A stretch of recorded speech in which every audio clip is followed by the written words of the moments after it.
अखिलेश मायावती मिलाएंगे हाथ, 2024 का चुनाव लड़ेंगे साथ साथ। निकाय में हार पर एक ही बयान के संकेत, खत्म हो जाएगा सियासी मतभेद। बुआ बबुआ की जोड़ी करेगी बीजेपी को परेशान, कर्नाटक हार के बाद मचा घमासान।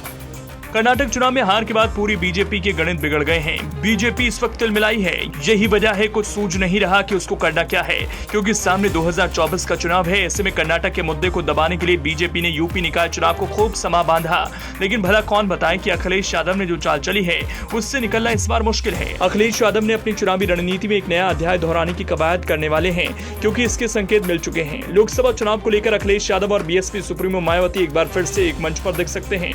चौंकिएगा नहीं, ऐसा हो सकता है, क्योंकि निकाय चुनाव के परिणाम के बाद हम आपको दोनों पार्टियों से एक एक सबूत बताएंगे, जिससे आप भी क्लियर हो जाएंगे कि बुआ और बबुआ का साथ 2024 के चुनाव में भी देखने को मिल सकता है। निकाय चुनाव में सपा और बीएसपी दोनों की हार हुई। यही वजह है कि दोनों पार्टियों में मंथन का दौर जारी है। सपा हो या बीएसपी, दोनों पार्टियों के नेता अपनी अपनी रणनीति बनाने में जुटे हैं। लेकिन इस बार के लोकसभा चुनाव में बीजेपी की नींद अखिलेश यादव और मायावती मिलकर उड़ा सकते हैं।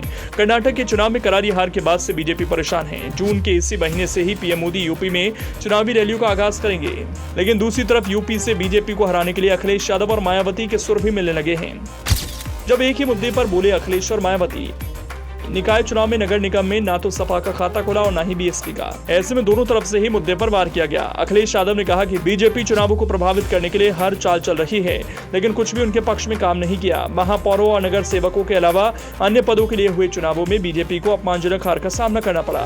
उन्होंने कहा बीजेपी ने मतगणना प्रक्रिया को प्रभावित करने और चुनाव जीतने के लिए वो सब कुछ किया जो वो कर सकते थे। बीजेपी ने मतगणना प्रक्रिया को धीमा कर दिया।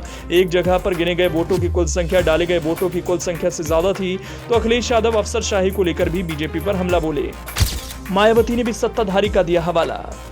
अब बात बीएसपी सुप्रीमो मायावती की करते हैं। मायावती ने चुनाव परिणाम में ठीक प्रदर्शन नहीं होने पर कहा, चुनाव निष्पक्ष नहीं थे। अगर यही चुनाव फ्री एंड फेयर होते तो नतीजों की तस्वीर कुछ और होती। बैलेट पेपर से चुनाव होने पर बीएसपी मेयर चुनाव भी जरूर जीतती। बीएसपी को 17 में से एक भी मेयर पद की सीट नहीं मिली। पार्टी ने अलीगढ़ और मेरठ की 2 सीटों को खो दिया, जो उसने 2017 के स्थानीय शहरी चुनावों में जीती थी। इस बार राज्य में मेयर पद की सभी सीटों पर बीजेपी ने जीत दर्ज की। बीएसपी ने चुनाव में 11 मुस्लिम उम्मीदवारों को मैदान में उतारा था और बाकी सीटों पर उसने पुराने नेताओं पर दांव लगाया। हालांकि रणनीति पार्टी के काम नहीं आई। अखिलेश यादव ने भी कुछ ऐसा ही किया था। मेयर के लिए किसी यादव को टिकट नहीं दिया, लेकिन नतीजा फिर भी अलग रहा। अब दोनों नेता यानी बुआ बबुआ ने मिलकर एक ही आरोप बीजेपी पर लगाया। ऐसे में संकेत मिलते दिख रहे हैं कि आगामी लोकसभा चुनावों में दोनों दल एक होकर फिर से मैदान में उतर सकते हैं।